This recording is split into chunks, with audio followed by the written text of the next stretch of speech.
Thank you so much for taking time to chat with us. We'll dive right on in.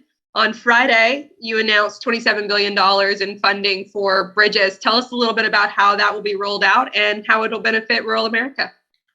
Well, the dollars are being put into the system this week so they can begin flowing out to communities. And it's very important to emphasize that this is not just about fixing the biggest, most recognizable bridges in the country, but we recognize that there are bridges all around America, largely in rural America, including what are called off-system bridges. In other words, ones that are not part of the federal highway system, but we think it's important for federal dollars to help. That's why we're eliminating the local cost match on a lot of these so that we can cover 100% of the cost of fixing some of these bridges, often in rural areas that are so important for local communities. They're important to drivers getting to where you need to be. But even if you don't drive, you are affected by the condition of these bridges because so many of our goods and our food and other supplies move across these bridges. Now, when a bridge is out, or if there's a load limit and a driver of a truck can't use a bridge and has to reroute, sometimes that takes somebody half an hour or more out of their way, especially in rural communities.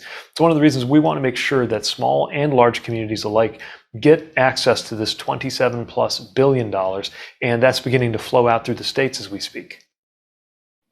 Now, that was part of the bipartisan infrastructure bill. What else can we expect to see soon out of that? Other big wins for rural America?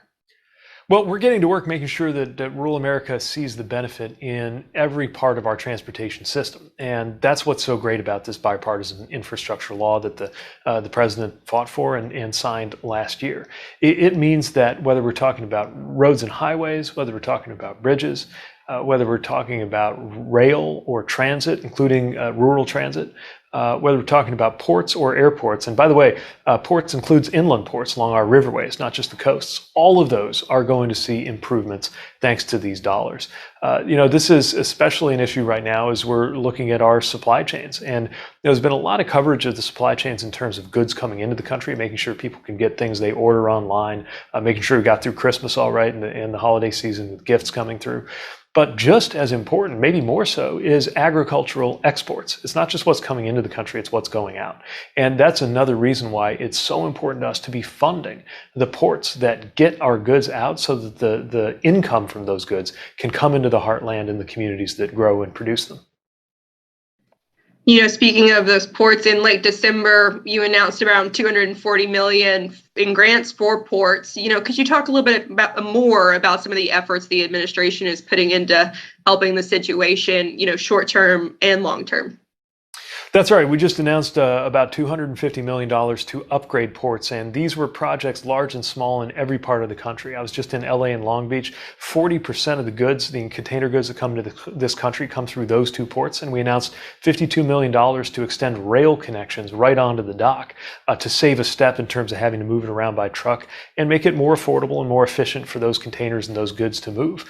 We're also funding things everywhere from the Great Lakes, where Marquette, Michigan has an iron ore heavy port that needed improvements, to Mississippi in an inland area. You don't actually have to live anywhere near the coast to be impacted by these port investments, and there's going to be even more where that came from.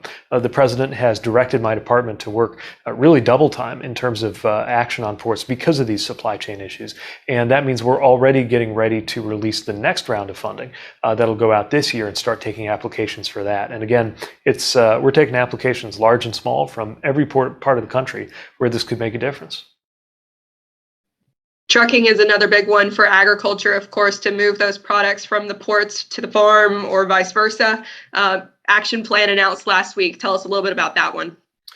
Yeah, trucking is such an important part of our supply chain, and the most important thing we can do for trucking is to support truckers. We count on truckers in so many ways. Literally, if you eat food, if you wear clothes, you ought to thank a trucker. And yet, if you look at the way truck drivers have been treated, it frankly has not reflected just how essential they are to our economy. A lot of times they are being forced to wait, whether it's at a port or at a warehouse, and nobody's paying for wasting those drivers' time. That puts pressure on them and their families. It it puts pressure on their income, and it puts pressure on our economy. So we are working to make sure that we support quality jobs in trucking and that we make it easier for the people who do want to get into the field. That means cutting out some of the red tape in the process of getting a CDL. And we're partnering with states to the tune of about $30 million to help them issue CDLs as efficiently and as quickly as they can while maintaining a high safety standard.